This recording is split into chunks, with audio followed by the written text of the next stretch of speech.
আজ সকালটা বরের হাতে স্পেশাল চা খেয়েই শুরু হলো। সো হ্যালো এভরিওয়ান, আমি সীমা। আমার আরও একটি নতুন ব্লগে তোমাদের অনেক অনেক স্বাগত। আজ দিনটা বরের হাতের স্পেশাল চা খেয়েই কিন্তু শুরু হলো, কারণ আজ সকাল থেকেই মাথাটা প্রচণ্ড ধরেছিল। আর আমার বর বলল যে দাঁড়াও, তোমার জন্য আজকের একটা স্পেশাল চা বানিয়ে আনছি, তাহলে কিন্তু তোমার মাথা ব্যথাটা অনেকটাই কমে যাবে।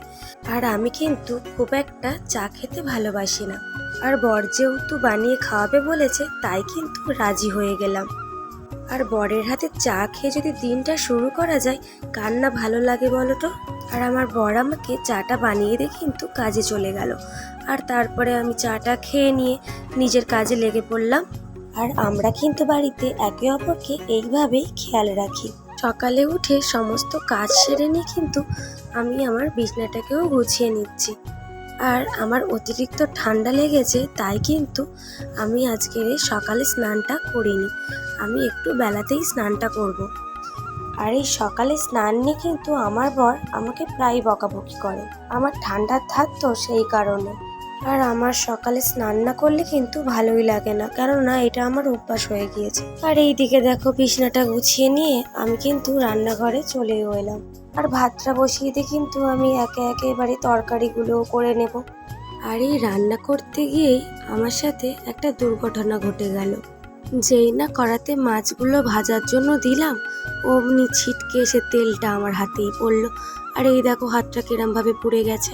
আর রান্না করতে গেলে তো অনেক কিছুই হবে, এটা সামান্যই ব্যাপার। আর আমরা বাড়ির বউরা কিন্তু অনেক কিছুই সহ্য করে নিতে পারি। আর এটা তো সামান্য পুড়ে গিয়েছে। তো আমার রান্না বান্না সব কমপ্লিট হয়ে গিয়েছে। এবার কিন্তু আমি নিজের ঘরটাকেও পরিষ্কার করে নিচ্ছি। আর ঘর পরিষ্কার হয়ে গেলে কিন্তু আমি এবার স্নানও করে নেব। তো চলো, আমার স্নানও হয়ে গিয়েছে। এবার আমি একটু রেডি হয়ে নেব। আর এটা কিন্তু আমার ডেলি রুটিন। যতই সংসারের কাজ করি না কেন, নিজেকে যত্ন রাখার সময় কিন্তু নিজেকেই বার করে নিতে হবে।